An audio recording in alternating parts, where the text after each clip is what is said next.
Olá, meus amigos, minhas amigas, boa tarde. Estamos iniciando mais uma live aqui na página da professora Beth Sirac. Hoje nós teremos a participação de uma pessoa muito especial, né? Uma mulher de força, uma mulher de garra, uma mulher de luta histórica em defesa da educação. Esteve muito tempo à frente do sindicato da POSP, né? Ainda está. Foi eleita deputada estadual, uma pessoa combativa aqui, que tem muita experiência nessa temática que muito nos interessa, que é a educação. E hoje nós teremos aqui a professora Bebel, né? Acho que todo mundo já ouviu falar da Bebel, enfim, pela sua atuação, pela sua participação à frente da defesa da luta, né, das trabalhadoras, dos trabalhadores da educação e da educação como um todo, enfim, né? Bebel, boa tarde, minha querida. Boa tarde, Beth. Olha, que satisfação estar aqui com você, né? Sempre que a gente se encontra, para mim é sempre algo muito gratificante, né? Eu tenho por você uma grande admiração, sei do seu trabalho como vereadora, né? Estive aí em Santo André, né? Em homenagem às mulheres, enfim, muito brilhante mesmo como vereadora. E é pré-candidata a prefeita, que orgulho, né? Mais mulheres entrando nessa luta, nessa seara, seria muito importante.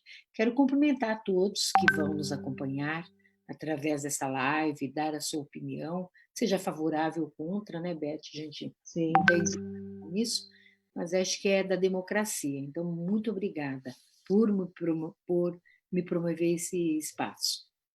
Eu que agradeço, Bebel. A Bebel, no mês de março, recebeu uma homenagem aqui da nossa cidade, através da Câmara Municipal de Santo André, né, por ser uma dessas mulheres de destaque na política. Então, foi homenageada aqui pela Câmara, né, Bebel? Foi uma alegria recebê-la aqui conosco, uma homenagem justa, né? E a Bebel, tenho certeza que hoje vai poder esclarecer uma série de questões relacionadas à educação. Mas antes da gente chegar ao tema especificamente, eu gosto sempre de passar algumas informações, viu, Bebel, na nossa página, para que as pessoas fiquem sempre atualizadas em relação a essa temática que é o coronavírus. Não tem jeito, nós estamos vivendo essa crise, nós estamos sofrendo com ela, né? Por várias razões, seja a crise da saúde, a crise sanitária, a crise econômica, a crise social, enfim, essa crise política que nós estamos vivendo aqui no nosso país. E depois eu vou fugir um pouquinho do assunto para a gente comentar sobre a reunião ministerial, o que foi aquilo, né? Enfim, vamos conversar um pouquinho sobre isso também. O Estado de São Paulo, a Bebel sabe disso, são 83.625 pessoas que foram contaminadas pelo vírus do Covid, mais de 6 mil mortos, né? 6.200 pessoas vieram a óbito. Aqui em Santo André, nesse período que foi decretado feriado, a cidade chegou a 54% de isolamento, né? Estava abaixo disso, e com o feriado chegou aí a 54%. Nós temos 6.520 pessoas confirmadas com o Covid e 127 óbitos já declarados na cidade de Santo André. Bebel, a gente sofrendo com essa pandemia, né? Todos os diálogos que a gente tem feito aqui nas nossas lives, nos nossos programas, enfim, evidentemente que o Covid tem sido a grande pauta e dele o que decorre de problemas, né, que as pessoas estão enfrentando. Nesse sentido, a educação é uma pauta que também tem preocupado a todos nós, né? Claro que a questão da saúde é algo que vem em primeiro lugar, né? Trata-se do cuidado com as pessoas, mas a gente não pode deixar de se preocupar, porque os nossos filhos, os nossos alunos, eu sou professora licenciada, mas dialogo muito com a categoria, a preocupação de o que fazer nesse momento de pandemia com os nossos alunos. O governo do Estado, e eu acompanho bastante também a defesa, a luta aí dos movimentos estudantis, tem uma série de questões que a gente tem estudado, se debruçado, entre elas, por exemplo, os temas que surgiram aí. O Enem, o ADIENEM, foi uma briga aí no governo federal. A questão das merendas que foram fornecidas para os alunos, né, o Bolsa Alimentação, que foi para uma parcela desses alunos, né, e a educação à distância, que a gente sabe que boa parte, uma parcela significativa dos alunos não tem, pode até ter o celular, pode até ter um computador, mas não tem internet suficiente para acompanhar as aulas à distância. Então, isso tem gerado uma série de preocupações, gerou uma série de preocupações com as famílias, com os alunos. Eu queria que você comentasse um pouco desses temas, a gente dialogar um pouquinho sobre essas coisas. A saúde tem sido um tema primordial aí em todos os sentidos. Mas a gente não pode deixar de debater educação, porque o ano letivo, aliás, nós estamos quase terminando o primeiro semestre. Como é que vai ser esse ano aqui, a vida dos nossos alunos, a vida dos nossos professores? Eu gostaria que você fizesse uma exposição. Pode começar aí por qual tema você achar melhor. Tá bom. Eu não posso também, Beth, deixar de falar tocar numa questão que, veja bem, é importante que todos entendam que o que está em questão para nós é a defesa da vida nesse momento. Acima de tudo, nós estamos defendendo a vida, né? A vida, né? E aí a gente defende um tripé, a bancada do Partido dos Trabalhadores. Nós construímos, aliás, eu preciso mandar para você, nós construímos um plano emergencial para enfrentar, né, o novo coronavírus e os seus efeitos na economia, né? E aqui entra em construímos 6 eixos e destacamos assim 3 que eles são centrais. Primeiro, num tripé, né? Primeiro, a vida está assentada na sua existência, ter a saúde, portanto, o fortalecimento do sistema único e público de saúde, né? E, ao mesmo tempo, a garantia do emprego e da renda, porque para nós defendermos o isolamento social e o óbito, na bancada nós optamos pelo horizontal, que é aquele que você tira os serviços essenciais, entendendo com as farmácias, supermercados, a produção de alimentos, né?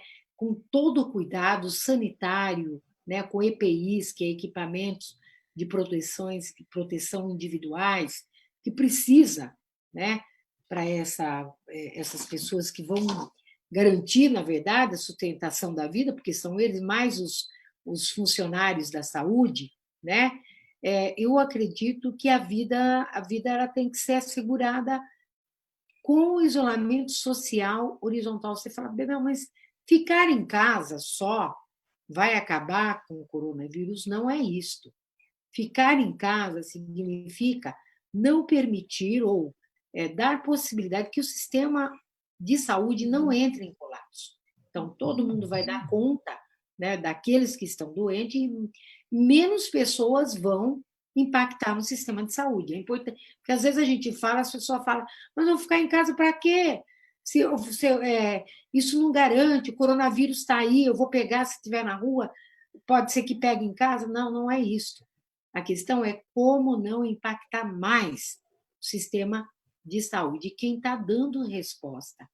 Aí os liberais, é uma delícia ouvir os liberais, né? Falar o SUS, não são a rede privada, nada disso, é o SUS.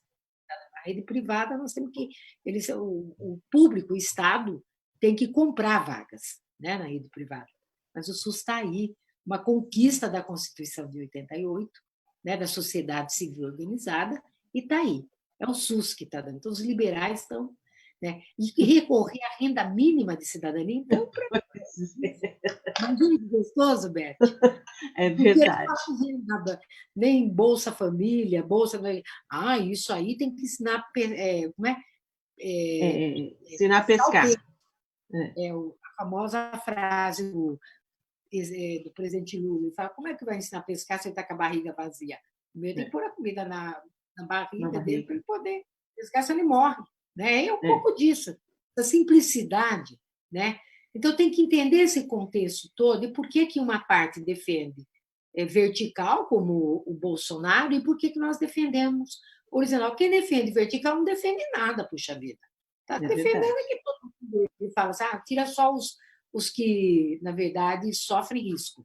Tá, você pode tirar os que sofrem risco, mas todos que naquela casa vai ter pessoas que vão trabalhar e voltam, pode pegar o coronavírus e pegar também. E aí você tem uma tragédia geral. Então, uma irresponsabilidade desse presidente da República, né? Para além das coisas aí que depois nós vamos comentar. Isso atrelado às demais coisas, né? Por exemplo, a educação, a saída mais que se apresentou aqui no estado de São Paulo e que a gente já batia pé, né? É a educação à distância, que tem um link com o próprio Enem também. Se não, a gente debatia a educação à distância e chamávamos a atenção. Se a criançada do Enem que não tivesse, se o jovem do Enem que não tivessem acesso à banda larga, à internet, né? Seria igual para os outros que iam ter, não é igual, não será igual, né? Com certeza diferente. Por isso a necessidade de adiar o Enem. O POS também entrou na campanha do adiar o Enem, porque não poderia, ia cometer a maior, porque o Enem... E agravar a desigualdade, né? Agravar maior, porque para além da desigualdade social, né, que já tem em tempos normais, nesse período acirra, aí agrava, né? E o Enem, quando ele foi exatamente criado por quê? Para quê? Para exatamente trabalhar lá na frente e tornar igual, né? É o maior instrumento, foi como instrumento de inclusão educacional, foi o Enem. A igualdade de oportunidade, né, Bebel? Oportunidades, beleza. Aí veio cotas, veio várias outras questões que, discutido com o Enem, né, deu oportunidade para o negro, né, para os meninos oriundos das escolas públicas, que 50% das vagas tem que ser destinada a eles, né? E este Enem agora, se realizado no período que estava, ia dar no que o Bolsonaro queria, o Weintraub, eu nem sei falar direito o nome do cara, porque é complicado até no nome. Né? É complicado até no nome. Né? Ele também quer, porque seria um enxugamento, gente, que ele ia estar fazendo e fazendo a segregação. Ele declarou, né, Bebel? Ele declarou, eu não estou preocupado com isso, eu quero que os melhores têm que entrar. Ele declarou, ele deu uma declaração. Mas os melhores não é sempre quem tem dinheiro, você tem os melhores também. Mas na concepção dele, né? E aí, então, essa foi uma questão que nós entramos, porque a gente tem os ensino médio, né? A gente debate o ensino médio. Então, como é que isso ficaria, por exemplo, para o Enem? Então, em abril, a POS tirou uma deliberação para adiamento do Enem. Né? Fizemos campanha e também os estudantes fizeram, acho que foi uma belíssima vitória. Uma vitória, assim, claro, do movimento estudantil, e, enfim, entidades todas, com muita força, né? E o Senado soube dar a resposta também, eu achei. Porque eles fizeram isso, né? E falaram, olha, o adia, ou nós vamos fazer uma votação. Aí ele adiou, né? Claro, ele ia perder. E o Maia ponderou com o presidente da República, falou, não, isso é uma comoção social do movimento estudantil, nós não vamos comprar esse papo. Sabe? Essa Iam perder, né? Iam perder, né? Porque o movimento, o APOS, as entidades sindicais, as entidades estudantis, e a adesão que isso teve também com as pessoas de modo geral, né? Todo mundo passou a defender o ADI-Enem, dada a circunstância, só não via quem não queria, né? Só o ministro que achava que poderia manter, né, Bebel? E o próprio Bolsonaro, se é que ele estava ligado nisso, que ele está mais preocupado com a família e os filhos. Pois também acho. Reunião ministerial. Não foi isso. Ele só vê a família e os filhos. Né? Quer dizer, os filhos e os amigos. Não quer saber mais nada que seja isso. Bem, trazendo isso para as outras etapas da educação básica, inclusive os do ensino médio, aqui no estado de São Paulo se implantou o EAD, não é EAD. Primeiro que educação nunca será à distância. Eu sempre falo isso. Tanto que agora eles mudaram, é centro de mídias, né? Tá. É centro de mídias. Então, Então, tiveram que corrigir, porque educação à distância é você dizer o seguinte, não, é possível que nós possamos trocar o ensino presencial pelo ensino à distância. Bom, você vai perguntar, Bel, mas na LDB prevê, em caso de excepcionalidade, que se busque, né, formas de educação à distância para suprir, né, a questão de pandemia, essa coisa toda, isso na LDB está mesmo, é verdade.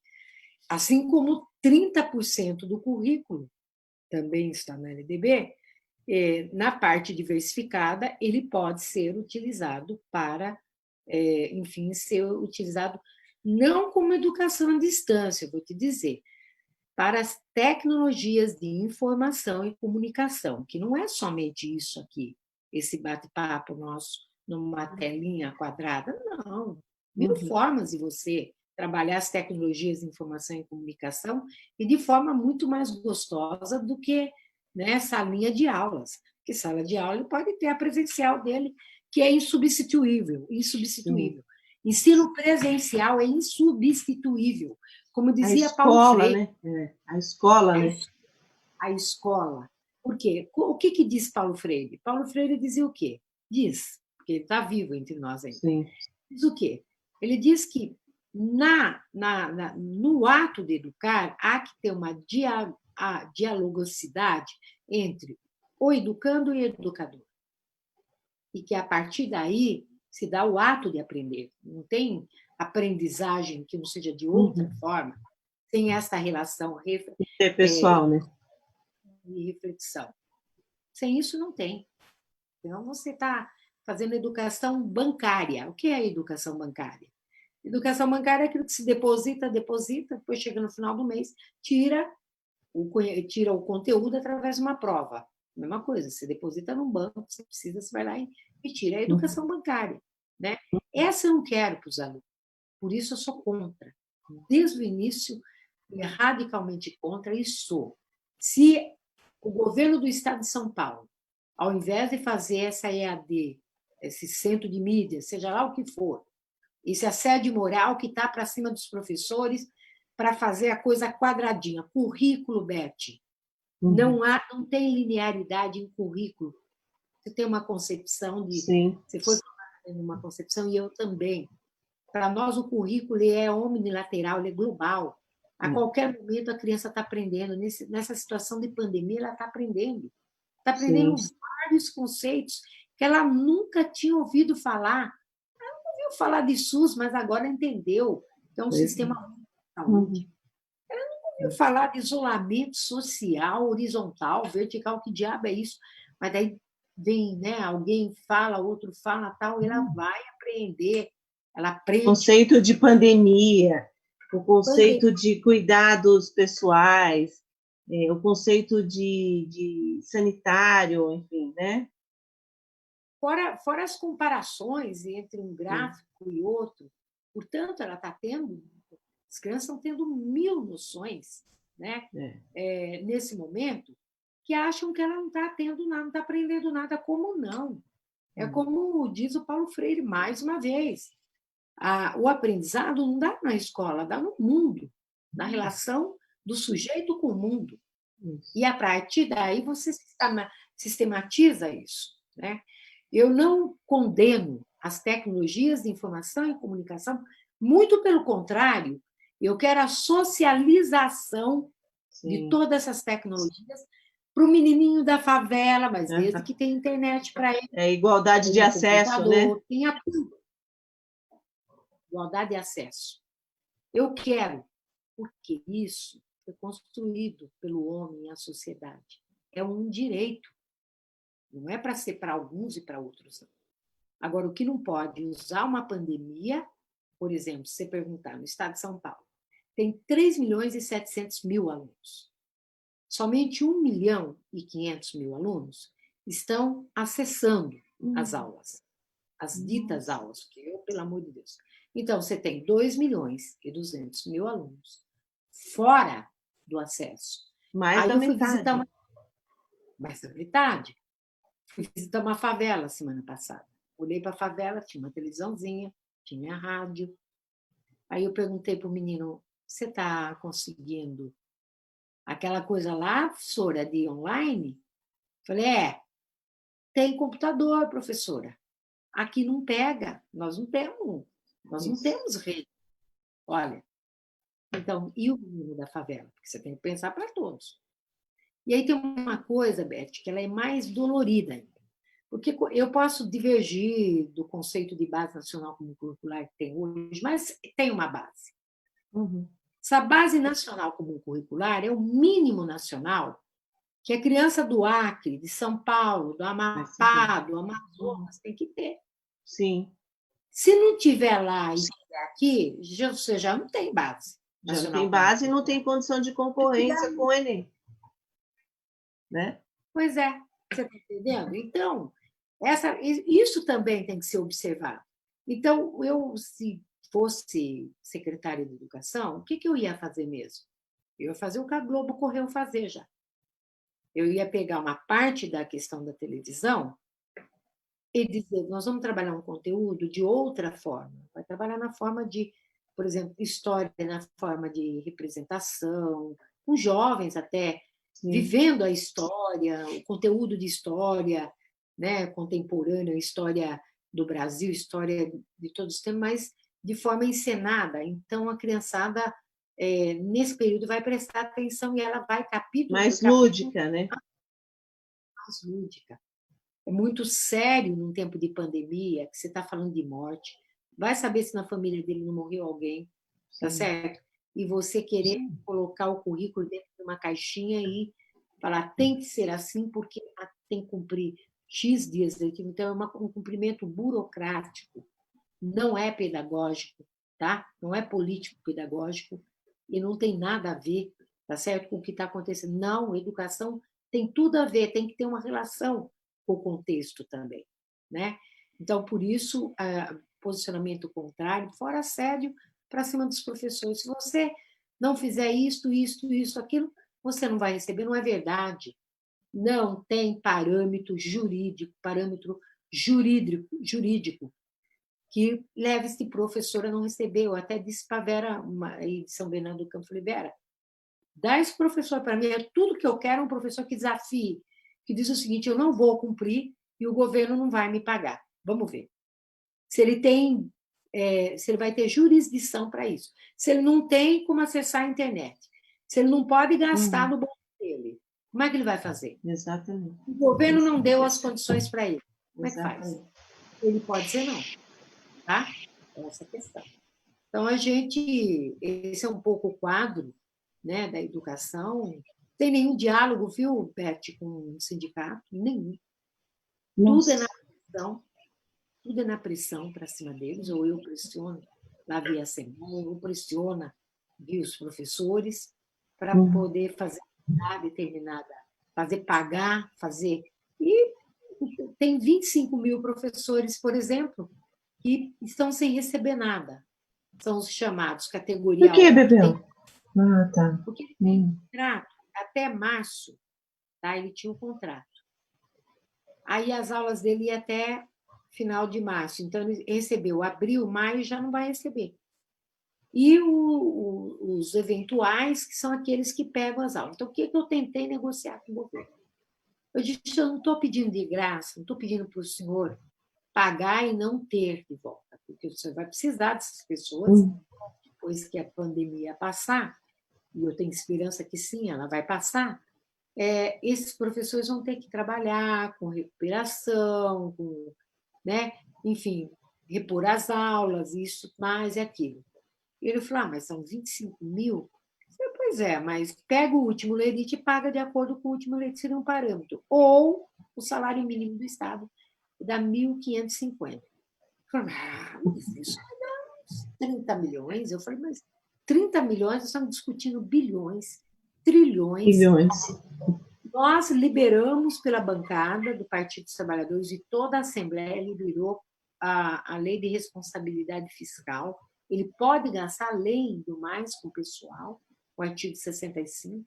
Aí no município está liberado, todos os 644 municípios nós aprovamos, o município de São Paulo, o governo do estado de São Paulo.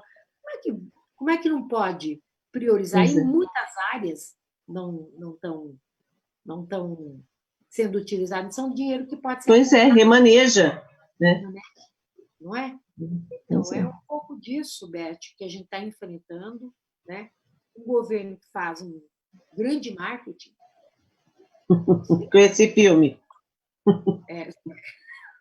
Mas o marketing.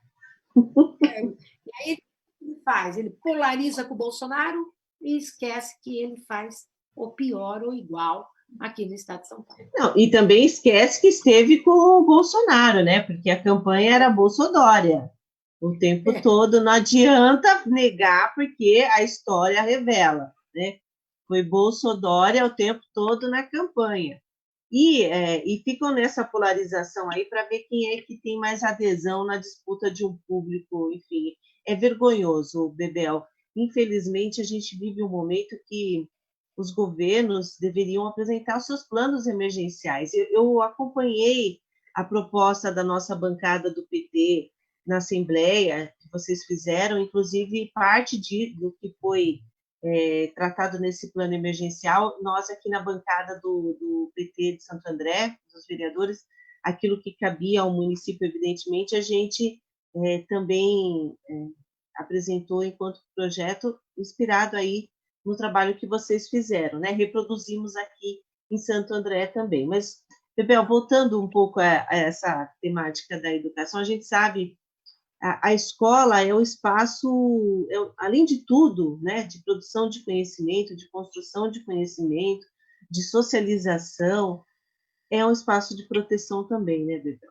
A gente sabe que, infelizmente, a questão da violência é algo que é um dado da nossa realidade, da nossa sociedade. A gente sabe que muitas crianças são vítimas de violência doméstica, e é na escola que a gente, inclusive, né, faz a denúncia, é na escola que a gente aciona o conselho tutelar, é na escola que a gente detecta a maioria desses casos de crianças que sofrem algum tipo de abuso, de violência, é na escola que o professor consegue detectar, pelo comportamento da criança, né? Pelo seu isolamento, pela tristeza, ou pelas marcas que a criança traz, né? Então, essa escola presencial, ela é fundamental. A gente vai sempre defender, até porque tem alas aí do governo federal que tem defendido homeschooling, tem defendido a educação de casa, enfim, a gente fica bem preocupado com esses posicionamentos. Se bem que eu acho que o povo brasileiro tem uma característica muito de gostar da escola, né? De ter a escola como um espaço importante para a criança, para o aluno, por várias razões, porque é um lugar do conhecimento, é um lugar que vai dar a esse aluno, essa pessoa, a possibilidade de ascensão na vida. E se sem estudar, fica muito difícil, né? Então, tem a preservação, né, dessa questão. Tem ainda, né, por mais que a gente viva aí na tentativa de alguns governos de desqualificar, né, os professores, os profissionais da educação, mas a população ainda tem respeito pelos professores, né? Então, acho que isso também é uma coisa que faz com que a escola ainda seja preservada, né?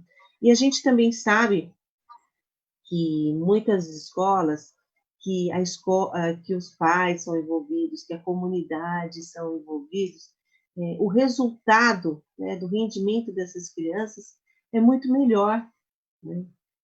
Agora, nesse momento de pandemia, você falou um pouquinho sobre isso, quais seriam as alternativas? Eu vi um especialista, não me recordo agora o nome dele, enfim, ele dizia o seguinte: olha, na pior das hipóteses, se ficar tudo muito ainda ruim, difícil da gente sair se prolongar esse período de isolamento, como é que fica o ano letivo? A gente sabe que tem aí as regras da LDB, ou 800 horas, ou 200 dias letivos, como é que a gente equaciona? E ele fez uma observação que eu queria ouvir a tua opinião. Eu não achei ruim, assim, do ponto de vista, se tudo estiver muito prejudicado, o que a gente faz? Estender essas 800 horas um pouco para o ano que vem. Então, você fica aí 2020, 2021 para fechar esse período, que seria talvez uma possibilidade para não se perder o ano como um todo, né? Agora, claro, a gente tem os alunos do ensino médio, do terceiro ano, como é que fica a vida com o Enem? Então, eu queria saber de você, quais são qual é a melhor estratégia que a gente pode encontrar aí para poder defender nesse momento tão difícil que a gente está vivendo, Bebel? Eu vou falar o que eu disse, onde eu tenho, tudo o que eu tenho dito, onde eu tenho passado. Eu Uhum, costumo dizer o seguinte: eu acho que o olhar central, passando a pandemia, tem que ser para os anos finais do ensino médio e educação de jovens e adultos. Acho isso, tá? uhum, Por quê? Aí tem razão esse especialista. Porque, como os outros anos, por exemplo, você pode ter o primeiro ano do segundo ciclo do ensino fundamental, ou você pode perfeitamente reorganizar. Quem fala isso é Miguel Arroyo. Não há uhum, linearidade com isso. Você reorganiza o tempo. Você reorganiza. E o tempo, ele não é um tempo só do calendário escolar. Ele é um tempo também pedagógico, ele é um tempo que você, enfim, consegue, às vezes, chegar ao currículo junto com o outro, você pode até trabalhar de forma interdisciplinar, uma coisa com outra. Então, é muito tranquilo, eu já senti isso muito quando, lamentavelmente, as nossas greves se alongavam e a gente tinha que repor. Então, o que é que eu fazia? Eu priorizava os terceiros anos do ensino médio, que naquela era o terceiro ano colegial, uhum, trabalhava ao máximo sábado, domingo com eles e acabava até, né? E depois todo olhar meu, ele se voltava para aquela turminha que eu iria dar continuidade, eu estava na escola, eu dava continuidade e ia trabalhando o currículo de tal maneira que chegasse, né? Agora, não dá para você agora, neste momento de pandemia, dizer que tem que seguir isso, que são não é verdade. Dá sim, né? Não há uma. Se essa coisa de retinho, linearzinho, né, fosse verdade, a gente também teria uma qualidade da educação sobremaneira. E não é isso que você vê. Então, isso para mim é o que eu falo, é o burocrático em detrimento do pedagógico. O governo do estado de São Paulo poderia estar dando aproveitar esse momento assim, olha, sei lá, são 240 mil, desce 240 mil tablet, coisa para os professores, e desse um grande curso de formação continuada nesses meses, porque aí você, de certa maneira, eu não estou dizendo que os professores não são formados, mas uhum, ele tanto evoluía na carreira, porque tem um tempo e horas de curso, como ele uhum, também, de certa maneira, era uma forma até de ter uma formação que a gente sempre pede para ter, que é a atualização, a formação continuada, né, para a gente poder exatamente ajudar mais. Então, o professor de tal semana seria o professor das áreas humanas, já que estão falando de áreas do conhecimento, das áreas exatas. Nossa, você faria um grande projeto de formação e estaria envolvendo. E para os alunos, eu usaria a radiodifusão. Pode ter a história contada nos rádios, que é linda, e ah, é puxar o aluno verdade. da história. Nossa, eu estou Sim. puxando dessa natureza. Eu vou fazer uma lá em Heliópolis, uma proposta para Heliópolis, e uma para Diadema, que o Vicentinho me liberou a rádio dele, um pedaço, para a gente Ah, fazer que um projeto bacana. ali. Começar, Uhum, né? Vamos ver o que uhum, dá. Porque se você também facilitar um projeto de leitura, Beth, olha, para essa criançada aí que ela está acostumada muito no digital, né? sim. Ou a leitura muito também, tipo. sei lá, passa uma história, a televisão forma o personagem para ela. Ela não lê, nós lemos. Né? E quando a Uhum. gente lia, a gente construía, cada um tem um personagem. Então, isso aumenta muito a criatividade. Sim. Para além de estimular a criatividade, você estimula todas as áreas do conhecimento na cabeça. Isso está neurologicamente comprovado. Né? E hoje não se faz mais, está muito digital, texto curtinho. Eles não têm paciência mais para Não, a ficar. era da Então, eu velocidade acho não permite mais. que está entendendo? Então, sai do foco, sai do foco. E a gente tinha, né? Você saía da escola com muito foco, muita, né? Aquela coisa um pouco, não é tão gostoso como eles agora, que eles têm uma liberdade, né? Eu acho que foi lindo isso, mas nós tínhamos outra coisa no lugar que a gente saía, um foco, com um pouco mais de substância, Profundidade, de argumentação. imitação, entendeu? Fazia, escrevia muito bem. Agora Sim. não, vai escrever um Não. texto no Zap, é um VC, um PJ. Está mudando até a linguagem. Eu É. acho que futuramente nós vamos A ter que proibir linguagem essa digital, é. linguagem digital. É, entendeu? Agora, você Então, falou uma coisa bastante interessante, né, Bebel? O governo do estado ele tem condições, né, poderia ter explorado melhor, pensar uma estratégia para essa coisa da educação, para além do que está sendo colocado, ou seja, isso que você nos apresenta, de dialogar com os canais de televisão que tem à disposição, é porque tem a própria TV Cultura, com as rádios, é, você dinamizar um pouco esse ensino e torná-lo de fato mais acessível, mais democrático, inteligente, sabido, né? Arejado, porque a forma como eles estão colocando, tentando suprir, né, essa coisa de chegar na casa das pessoas, de chegar aos alunos, isso que você colocou de ameaçar professor, de uma pequenez, né, Bebel? A gente poderia estar sendo exemplo, né, de boas políticas, de boa vontade, de presença do Estado na resolução, né, de problemas e com saídas criativas para a educação no estado de São Paulo, porque se o estado de São Paulo não for exemplo, fica complicado, porque é um estado que tem acesso a todo tipo de recurso. Mas sem esquecer, como você também colocou, se eu vou dar um exemplo aqui em Santo André, tem lugares da nossa cidade aqui que são áreas de mananciais. Por exemplo, não tem banda larga. Se o menino tiver um tablet, ou se ele tiver, ele vai ter, mas se tiver um celular, ele não vai ter também acesso, porque ele não tem banda larga, lá não chega, sabe? Aqui tem lugar que não chega, não tem, não foi instalada, a dificuldade do acesso. Então, a gente tem que pensar saídas e alternativas criativas, inteligentes, né? E colocar à disposição todos os recursos que o Estado tem, e tem, né, Bebel? tem. Pior que tem, e tem dinheiro para isso também, né?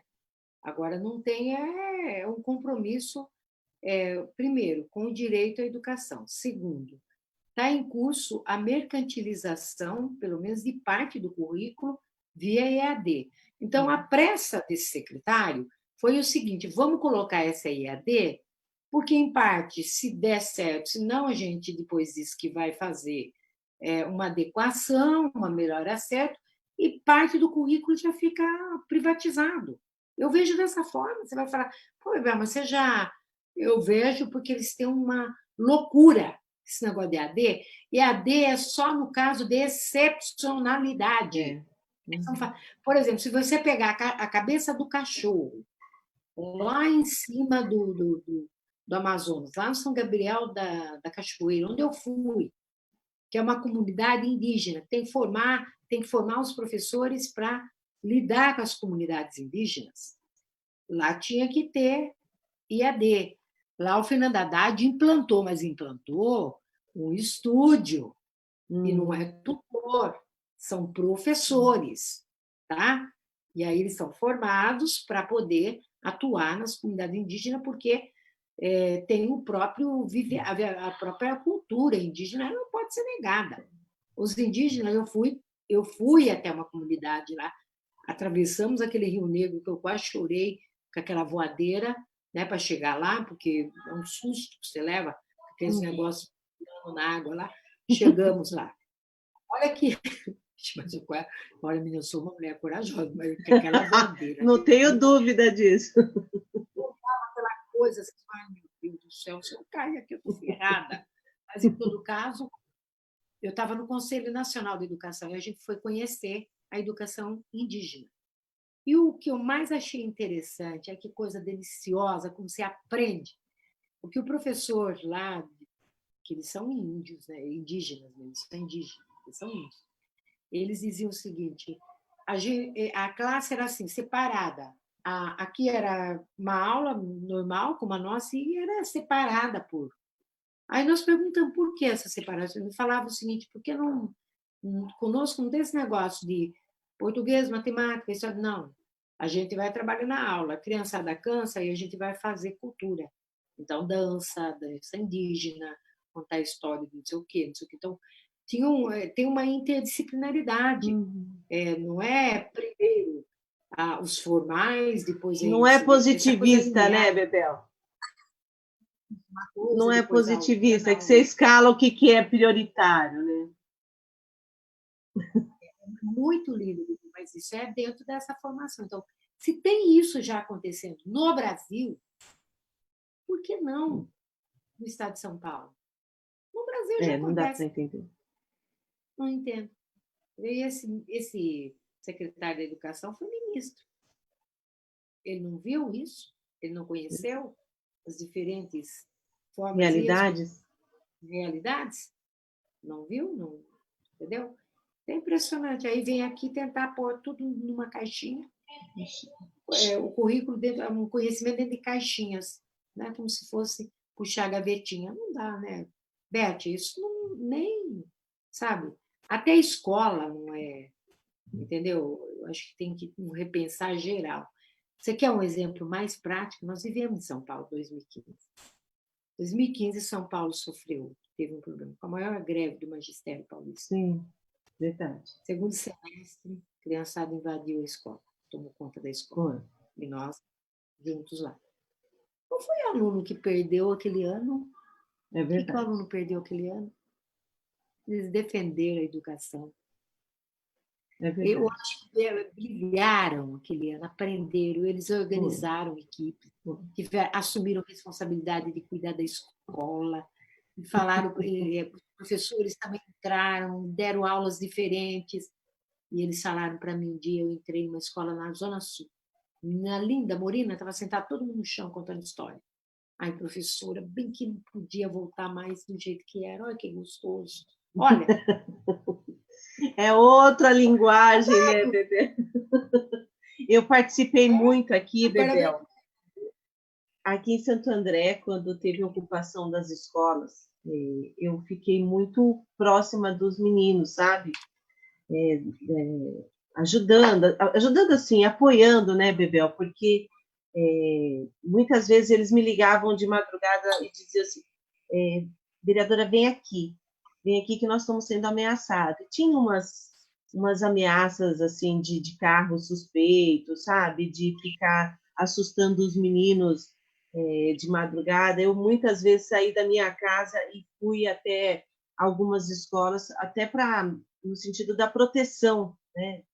E fiquei muito próxima deles. Então, a minha afinidade com a juventude é uma coisa bem bacana, porque eles são protagonistas, né, Bebel? Eles foram, nesse momento, muito protagonistas, como eles foram sobre a questão do Enem, e eles assumirem essa pauta da educação como uma pauta prioritária, né, para a vida coletiva, né, para a vida do Estado, para a vida de um país, né, de poder produzir conhecimento, e aí conhecimento é isso que você falou, ele é multidisciplinar, né?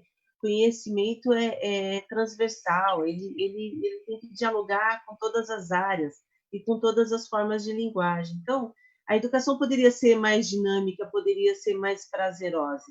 Agora, interessante que você fala, né? Nenhum desses momentos prejudicou o ano letivo dos alunos, né? É verdade. Eu tive muito perto disso, né? Desses momentos, e você tem toda a razão. Agora, de qualquer forma, mesmo que algum conteúdo, algum programa, alguma coisa tenha que ser levado aos nossos alunos, podia ser de uma forma mais criativa, mais acessível e mais justa, né, Bebel? É possível, nós não estamos. Você colocou aí, em tribos indígenas, né, nos rincões, nos lugares mais afastados do país, é, tem buscas criativas para a resolução desses problemas. E a gente aqui tem todos os instrumentos formais, acesso a tudo, e a gente não consegue pensar em outra coisa senão dificultar a vida dos professores e dos nossos alunos. É lamentável, né, Bebel? Tornar angustiante, né? Aquele filme, eu não sei se é um milionário, aquele que era indiano, filme indiano, não sei se você assistiu, Beth, Do Lyon? Quem quer ser milionário? Ah, eu Oi? acho que eu vi. Não, é outro. É. Não. Hum.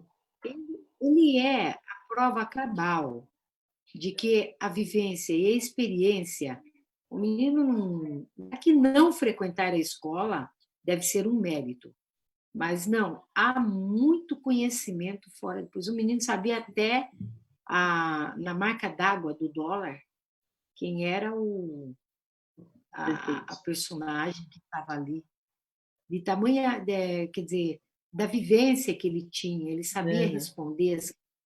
E pela vivência que ele tinha quando foi dar o golpe, quando quem coordenava o programa foi dar o golpe nele, tá certo? Ah, eu assisti. Sim. De tal letra, ele sacou, faltava duas, ele falou, não, vou de baixo, porque ele sacou que ele poderia, né? Sim. Ali tinha uma maldade do cara, porque o cara estava tão duro com ele durante e de repente Hum. esse bonzinho, a Ficou resposta dele generoso. É. foi genial. Tem um Aqui, filme. Oi, Pedro, desculpa. Tem pode um falar. filme. É que tem tanta gente participando aqui que eu nem consegui olhar tudo, mas tem um filme, Bebel. Eu acho, não sei se você assistiu. O Menino que Descobriu o Vento. Oh, você assistiu, que coisa linda também. Mas que maravilhoso esse filme, ou seja, todas as dificuldades impostas ali, ou pela seca, né? Ou pela enchente, né, que tinha com as chuvas, tá? O menino associou o dínamo com o Com, vento e conseguiu levar é, a água para os canteiros. Nossa, mas é espetacular, né? Ou seja, nos lugares de maiores dificuldades se tem as soluções mais criativas, né? Oi? é onde vem as respostas, né? Já, né? Saem as respostas. Bebel, e a Então, coisa da merenda dos nossos alunos? Como é que é isso? então isso aí também, Beth, é uma coisa assim que eu estou brigando muito com o governo, né? Até vai ter um projetão aí para que é exatamente para esse período do Covid, não está contento. A gente tanto tem uma parte, depois eu falo para você, que é da cultura, que a gente vai pôr, né? E essa questão da merenda, que o Luiz Fernando, eu, o Emílio, estamos muito em cima, claro, toda a bancada, mas a gente tem Sim, muito sentimento batido. Por quê? Aí eu falei para você um número, nós temos 3.700.000 alunos, né? Ele só deu para 700.000 alunos e deixou 3 milhões sem o cartão merenda. Até que achei correto, falei, até que é bom, porque já que a criança não pode ir para a escola, dá em dinheiro, tá. sim. Insuficiente, porque R$ 55 não, não compra uma cesta básica. Se comprar também é bem arroz e feijão. E tem que Sim. ter, ia ter, e foi uma conquista do governo Lula, né? Um cardápio básico para todas as escolas públicas do Brasil. Isso a gente tem, né? Uhum. E ele chegou a esse número que exatamente é 1,90 per capita. E também associado ao programa de agricultura familiar. Familiar. Então, exatamente para trabalhar as questões orgânicas, comida mais orgânica, É para não ser saudável. essa coisa toda. Pois Uhum. bem, ele deu esses para e deixou 3 milhões fora. Qual é a leitura que eu falo? Bom, o cara está enxugando na pandemia, porque em tempos normais ele não ia ter que dar merenda para todos. Sim, então, e o PNAE não é recurso para a escola? O Pois Programa é, Nacional de Alimentação exato, Escolar? cadê esse dinheiro? Essa é Pois a é. questão que nós estamos batendo. Cadê o dinheiro da merenda? Ah, mas só vem. Não, não é verdade. Está calculado, né? Enfim, está dado e nós estamos nessa briga aí. Fui falar com ele, entrei no Ministério Público, enfim, não fomos, como é que eu digo, não logramos êxito, tá? Porém, Uhum. nós estamos tentando ampliar, porque ele só pôs o quê? Cadastro único Uhum. e quem recebe o Bolsa Escola. Mas aí reduziu. Mas aí não, a lógica não é isso. Para mim, eu Claro que defino. não. Está até no programa nosso, o emergencial está lá. Sim, eu sei, eu vi. Todos os alunos que estão matriculados. E o valor é Sim, R$ 100. Essa que é a questão, porque é o mínimo que você precisa. É a principal refeição que o menino sim. faz, é na Uhum. merenda. É Essa é a isso aí. principal. Eles vão lá para comer a merenda. Olha só, estão passando fome, né, Beth? Estão passando Nossa, fome. Bebel, a gente que vem da escola pública e sabe a realidade da escola pública, eu iniciei a minha carreira em creche, né? Então, você sabe que a realidade é bem difícil. Eu tinha alunos que, naquela época, quando eu comecei, ainda não tinha fralda descartável, era fralda de pano que a gente trocava com calça plástica. Eu tinha aluno que não tinha isso. A fralda era faixa de rua. Eu lembro muito bem. E a gente sabia que a criança, quando estava na escola, estava limitada. Quando chegava no final de semana, que as crianças não vinham para a escola e voltava na segunda-feira, era um estado de calamidade, a gente sabe dessa realidade. Muitos, a principal refeição é, de fato, na escola. Agora, não é só isso, né, Bebel? É um direito do aluno, né? Não diria. Quando se tem a escola, todos os dias tem a refeição à disposição desses alunos. Então, Eu deveria continuar sendo dado. E a outra coisa, Bebel, que a gente sabe que muita gente ficou desempregada, né? Se agravou a situação das pessoas que são da informalidade, né? E muito dos pais, dos nossos alunos, ou mesmo os nossos alunos de educação jovens e adultos, alunos que enfim, estudam, né, que já têm acima de 16 anos, sabe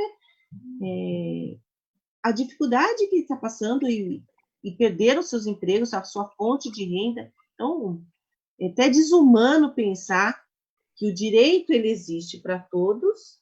A alimentação, a merenda, não é para quem está no Bolsa Escola, porque quando eles estão na escola, você não separa quem é do Bolsa Família, quem é do CadOlho, é para todos, e todos são todos. Né? Então, quando fiquei sabendo disso, eu falei, mas é um absurdo, como é que pode, né? Esse tipo de procedimento, que humanidade é essa, né, Bedão? eu até falei para o secretário, eu falei, olha, o senhor não tem noção do que é passar fome, né? O senhor não tem. Se o senhor tivesse, não, é classe, uma parte é classe. Eu falei, mas que classe média, secretário? Para. Não vou discutir com o senhor, é uma coisa óbvia que o senhor está argumentando para acabar a conversa por aqui e tentar impor uma posição, mas eu entendo que há uma desumanidade, É tá? isso. Eu me lembro perfeitamente quando tinha um cheirinho da sopa, né, Beth? Você lembra que eu estudei em escola pública Sim, e eu sou também. a gente voluntário, um levava 1 quilo de batata, outro levava não sei o quê, até instituir a merenda Isso. política de Estado. Não era. Ela Não era é. uma coisa, né? Ou era aquela coisa aquele leite de soja horrível, Não, achocolatado. e tinha a tal da cantina, quem podia comprar, comprava, quem não podia, não tinha, né? Essa era a realidade. Podia lanche, ganhava um lanche e os outros que não podiam vender. Aí é quem tá, entendeu? Quem é simpatia, quem ganhava um lanche, então era uma coisa. E não dá para voltar atrás num direito que foi adquirido, né, Bebel? Foi uma luta, tudo isso é luta. Agora, o que eu não consigo entender, Beth, é que se fosse em termos normais, digamos que não tivesse a pandemia, então todo mundo ia estar comendo a merenda. Na pandemia, ele me corta a merenda. Pois é, onde as pessoas mais precisam. Mais do que nunca. Então, enxugamento. Eu falei, vocês estão enxugando na pandemia. Olha o que vocês estão fazendo.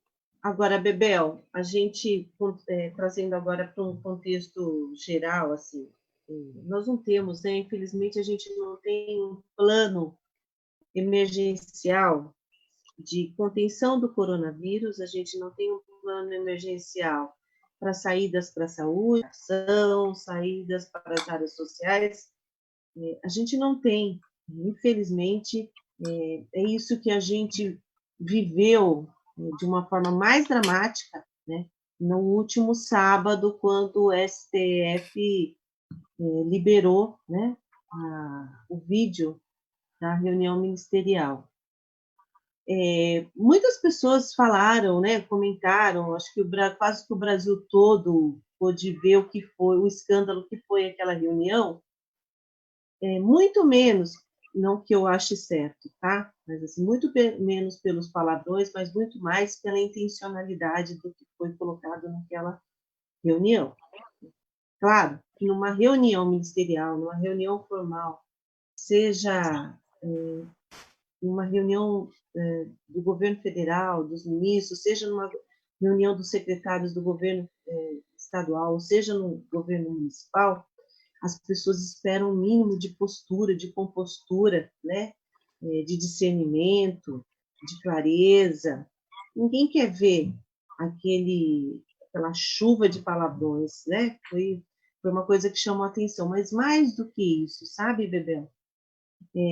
A gente não viu o ministro da Educação apresentar nenhum plano de resolução de problemas para a pandemia no que tange à questão da educação. Né? Muito pelo contrário, a preocupação dele foi atingir uma outra instituição, que as pessoas podem ter divergências de posicionamentos, mas a instituição precisa ser respeitada. Né? E ele atribuiu a todos do STF como vagabundos. Um ministro da Educação com essa postura é assustador, né? E sempre buscando no diálogo, diálogo não, né? Mas na fala, polemizar, né? Sempre colocando dois polos. Que não é isso, ele é ministro de um país inteiro. Né? Você pega o outro ministro, que é o Salles, falando, vamos aproveitar que a imprensa está preocupada com o coronavírus e vamos abrir a porteira para flexibilizar todas as leis ambientais que a gente também historicamente lutou para ter fiscalização, para ter cuidado. Ninguém está brincando o desenvolvimento, mas não pode ser a qualquer custo, né? Nem a qualquer preço. São futuras gerações. Então, assim, a fala do Salles foi uma fala gravíssima. A do Guedes, a intencionalidade do Guedes é socorrer um grupo de empresários que apoiam o governo Bolsonaro, mas também não tem um plano emergencial para a crise do coronavírus, para a economia no país, exceto de mandar trilhões, né, de reais para os bancos ou mesmo socorrer grupos de empresários amigos. O Bolsonaro, preocupado com a família, preocupado com os amigos e mandando indireta para o ministro dele lá, o Moro. Então, quando a gente vê esse tipo de comportamento, de posicionamento, de postura, a gente olha e fala, e agora, onde estamos? Né? O que fazer? Porque se o cargo maior da nossa nação está muito mais preocupado com seus interesses particulares, com seus interesses individuais, os ministros ali, com seus posicionamentos mais tacanhos, a gente fica pensando, bom, então como é que vai ser isso, Bebel? Como é que a gente vai sobreviver? Porque pior do que a pandemia, a crise sanitária, é essa crise política estabelecida por este governo, infelizmente. Como é que a gente sai inteiro vivo disso? Olha, Beth, eu acredito o seguinte: nós não temos um líder, né, nacional, como tivemos no passado recente. Tivemos dois, né? Uma mulher que foi injustamente tirada, Sim. sem dever, né? Eu estou lá com a moça que vendeu o parecerzinho dela por 45 mil, Pois e é. de repente a função disse: tantos deram pareceres e não cobraram um tostão, né? E a Janaína Pascoal cobrou 45 mil para dar aquele parecer vagabundo dela de pedalada fiscal, e eu não sei como é que essa mulher consegue 2 milhões de votos, né? À custa de um impeachment sem embasamento, porque se fosse olhar, a presidenta Dilma não poderia ter sido, então, candidata a senadora. Se ela devesse, ela não ia ser. Exatamente. Exatamente. Né? Então, é porque tiveram coragem, porque ela teria condições de reverter, não tirar a elegibilidade dela. Mas você pergunta como é que nós vamos sair dessa? Olha, primeiro, está claro, eu acho que estampou, Beth, se tem um grupinho dele que gosta, que acha bonito, essa coisa dos palavrórios, não só isso, aquela postura babenta dele, odiosa, porque não é possível. Você não vê um momento desse presidente, ele tem um pouco de racionalidade. É sempre aquela coisa figatil, né? Ele fala, briga com os repórteres de forma muito desastrosa, de forma muito grosseira, Grosseiro. né? E eu acho isso muito ruim. Não tem liturgia do cargo, ele não respeita o cargo que ele ocupa, que é o mais alto. Eu acho que é o topo de um cargo que uma pessoa chega, que é a presidência da República Federativa deste país, né? Então, quer dizer, se uma reunião que é eivada de palavrórios, é, focada muito na Polícia Federal, em como ele tirava a autonomia da Polícia Federal, eu não acredito no Moro. O Moro também estava num jogo duplo de Sim. disputar com ele, que sim, uma das pessoas que vai disputar a presidência da República. Ele disse ontem: estarei à disposição da sociedade brasileira. Aí, por que ele vai estar à disposição da sociedade brasileira? O que ele estará? A não ser que ele está aberto para, né, ser candidato a alguma coisa, ou sei lá. Entendi por que ele fecha o Fantástico dizendo: estaria à disposição da sociedade brasileira. É colocar o nome dele à disposição. Só falta, né? Mas em qualquer. Falta não, é um dos. Uhum. E o Bolsonaro muito preocupado exatamente por quê? Ele tem um filho complicado, que é o Carlos, que está até as cabeças aí, não vou adiantar no que eu penso, mas a morte da Marielle está muito mal explicado. Os milicianos Sim. estão enterrados aí até a cabeça, tá? E o Flávio Bolsonaro, né, também não consegue explicar as coisas dele. Quer dizer, explicar ele está explicado, mas, enfim, ele não quer, na verdade, ir às vias, sabe que o filho pode perder o cargo. E o Roberto Paulo Marinho, o Flávio Bolsonaro, Sim. fala: porque ele está de olho no meu cargo. Tá bom, mas alguma coisa eles fizeram para o Roberto, para quem? Para o Paulo Marinho, né? Porque hoje ele tem uma fala. Vamos ver o que sai da fala dele, mas não são poucas coisas que estão saindo do vazamento, que ele foi Sim. avisado, que o Sim. funcionário dele estava, né? Já Uhum. estava no relatório, aquela coisa toda. E eu acho, Beth, que é o seguinte: eles estão perdendo. Nós estamos perdendo também, claro que estamos. Estamos Sim. perdendo porque o país não cresce, porque não tem resposta para o coronavírus, porque a juventude brasileira é uma juventude que vai. A perspectiva dela é muito curta com esse governo que aí está. os direitos da classe trabalhadora foram tirados, então nós perdemos, eles estão perdendo. Ah, mas o Bolsonaro está perdendo muito, né? Eu li um texto do Emil Sander ontem. É um texto muito cristalino, porque ele fala quem que perde com isso? Ele fala perdem todos, nós inclusive. Mas o Moro perde, tá? Todos estão perdendo, aqueles ministros todos estão perdendo. Porque, veja bem, eles são ministros de Estado, eles não se respeitam, Beth. Porque eu vou dizer para você, se alguém fizer aquilo para mim, eu vou falar, olha, com licença, muito obrigada, eu cato latinha, mas eu não preciso disso para... Não, e ali era a briga das vaidades, né? Ali ficou explícito, né? Um querendo devorar o outro. É quem babava mais que o outro. E, para terminar, o ministro da Educação, porque ele ataca os indígenas. Você viu isso? Não gosto de indígena, não gosto deles. E esses vagabundos, por mim, eu botava esses vagabundos todos na cadeia do STF. É isso. Se o STF ficar lá, a minha experiência é que não se cala, tá? Precisa dar uma Não pode se calar, sabe? Não pode se calar. O STF não pode se calar, né, Bebel? De qualquer forma, o fora Bolsonaro é uma palavra de ordem, mas é um fora, Bebel. Mas eu sou daquelas que é o seguinte, o Lula livre também era uma palavra de ordem. Mas a gente empurra as instituições. Sim. Isso é um movimento. Nós temos pelo impeachment dos dois, do governo como um todo, porque aí, para mim, desmascarou o governo. Tá certo? Então, nós temos que fazer um grande movimento para, pós-pandemia, transformar esse país, não no Chile do Pinochet, no Chile que o Pinheira teve que ir das privatizações. A gente não dá sossego, não sai da rua.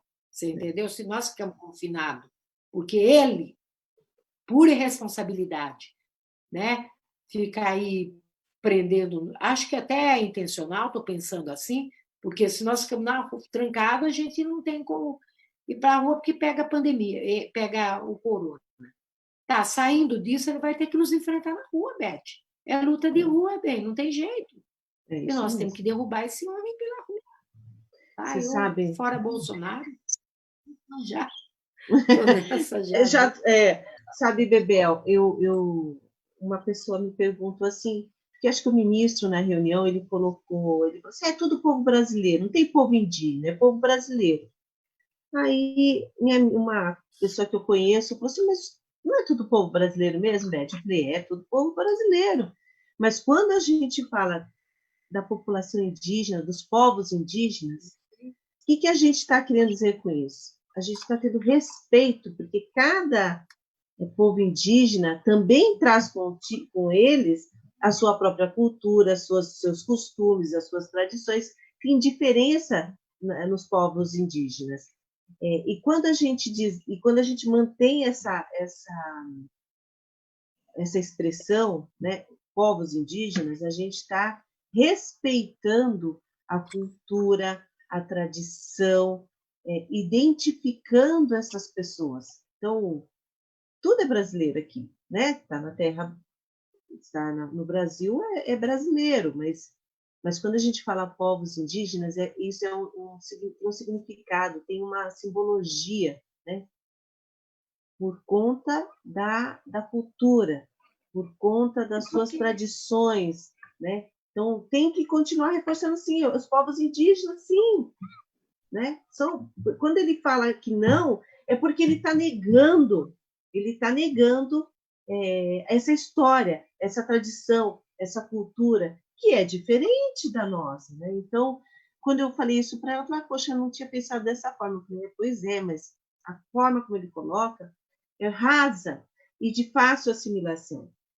E as pessoas tomam como verdade, né? E esquece da profundidade e da essência que é quando a gente fala dos povos indígenas. Isso é só para citar uma pequena fala, mas a simbologia que isso tem, né? Como que eles tratam tudo de forma rasa, desrespeitosa em relação ao povo brasileiro, né, Bebel? Olha, deixa eu te falar, muita gente participou, Bebel, muita gente falando sobre tudo que a gente comentou aqui, questionando, dizendo, inclusive, que o PSDB está há mais de 3 gerações no governo do Estado de São Paulo, que nunca cuidou das escolas, que as nossas escolas sempre foram sucateadas, mal cuidadas, os professores também desvalorizados. Então, aqui o pessoal está participando muito. Só que a gente tem que encerrar, Bebel. Eu continuaria com você aqui, um papo super bacana. A gente é bom conversar com quem tem história, tem luta e tem compromisso, né? Você é uma dessas pessoas, que bom que existe, né? Que ajuda a gente a ter ânimo, a enfrentar os desafios que a gente está enfrentando em todos os âmbitos, né, Bebel? Você sabe que eu sou pré-candidata aqui na cidade de Santo André. Quem sabe Santo André vai ter uma mulher governando? Olha, mas enfim, é importante que as mulheres estejam à frente, né, Bebel? E a gente está também discutindo muito programa de governo, convidando até as pessoas que participam aí que acompanham a minha página no Facebook. Sintam-se todos convidados para ajudar a pensar um programa de governo que retrate a realidade da nossa cidade, com perspectivas no futuro, né, Bebel? A gente, quando governa, eu já fiz parte de vários governos nossos aqui do PT em Santo André, a gente tem uma coisa que é temporal, né? Você assumiu uma tarefa por aquele período, né, de 4 anos, ou 8, né, enfim. Mas quando a gente vai discutir, pensar e planejar a cidade, é muito para cima, é muito para além disso, né? A gente tem que organizar a cidade de forma que ela possa passar gerações e estar estruturada, organizada, pensada, né? Planejada nas suas várias áreas, pensar políticas públicas que contemplem não só o tempo imediato, mas que vá pensar o futuro, como é que as coisas vão se dar lá na frente, o que a gente tem que deixar preparado agora, e com esse pensamento, com esse alinhamento que a gente está buscando construir o programa de governo. E dialogar com você que hoje deu para a gente um pouco dessa perspectiva, né? E pedir sua ajuda aqui para cuidar, junto com a gente, do programa de governo na área da educação. Você é a expert nessa área, sabe tudo, então vamos te convidar para você fazer um debate conosco aqui também, ajudar a construir o nosso programa de governo na área da educação, porque é uma área que eu tenho muito apreço, muito respeito, é minha área de formação, eu sou professora, né? Eu me formei na Fundação Santo André, fiz mestrado, eu fiz pós-graduação, iniciei doutorado, então eu tenho uma dedicação aí na área da educação e eu sei que a educação é uma coisa muito importante para o desenvolvimento de uma cidade, de uma nação, de uma cidade, né? A gente sabe que a educação não é só formal, né? Educação, todo espaço pode ser um espaço pedagógico, um espaço formativo, com esse espírito e com esses conceitos que eu pretendo aí organizar a nossa cidade. E a saúde também, né? A gente sabe que a saúde agora, mais do que nunca, como você disse, que bom que a gente brigou para ter o SUS, né, Bebel? Que bom. Emenda Constitucional 95, nós vamos derrubar. Vamos derrubar, com certeza, né? Eles tentaram derrubar o SUS e agora estão vendo a importância que o SUS tem. O SUS é tão importante, Bebel. Se nós não tivéssemos o SUS neste momento de pandemia, a tragédia estaria estabelecida, né? A gente já está os números são os piores, assim, né? Comparando com outros países, mas seria muito pior se não tivesse o SUS, é ou não é, Bebel? Você colocou isso muito bem. É verdade. Bebel, então é isso, meu amor. Acho que a palavra de ordem é fora Bolsonaro, né? Se você quiser já despedir, já dar o tchau para o pessoal, eu já vou te agradecendo aqui também. Olha, Beth, eu quero agradecer muito, né? Eu acho que, para mim, eu não vi nem a hora passar, tá? Eu sei, agora que estou vendo, tá passando 1h18. Pois é, eu também. Mas foi gostoso, foi uma conversa muito à vontade, né? Mas mais que isso, com trocas da sua parte, da minha, isso, e com mais informações que você trouxe também, eu acho que isso também me ajuda muito. Dizer para você que eu estou à disposição sua, tá? Estou mesmo. Em todos os sentidos, né? Que eu quero ver uma mulher, sim, governar, né? Santo André, outras mulheres, mas você, eu acho que você tem um carisma, uma coisa muito especial, né? E por que não? Né? No ABC nós temos uma mulher prefeita, olha que linda, né? Então, olha, parabéns, eu quero agradecer todos que entraram, que deram sua opinião, né? Tá no Face? Eu vou dar uma olhadinha, tem coisas que Isso. eu gosto de ver até para, né, me alinhar. Então, é isso. Tá? Um forte abraço, muito obrigada, né? Um beijo na Clara, um abraço no Vanderlei, eu gosto Pode muito deixar. dele, né? Quando ele era deputado, eu me dava muito bem com ele, né? Discutia muito violência nas escolas Ele comigo. fez, Então, é a gente verdade. tem um debate, tá? Forte Obrigada, abraço. Obrigada, viu? Tá, tchau. obrigada. Obrigada mesmo. Tchau, Bebel. Eu que agradeço imensamente aí a sua participação. Agradecer a todos os nossos internautas aqui que participaram. Depois, Bebel, você entra na minha página, tem muita gente fazendo bastante comentário aí. Agradecer imensamente a todos vocês. Um beijão para todo mundo. Fiquem com Deus. Tchau. Obrigada, Bebel. Tchau. Tchau, bem. Tchau, Obrigada. amor. Tchau. Obrigada.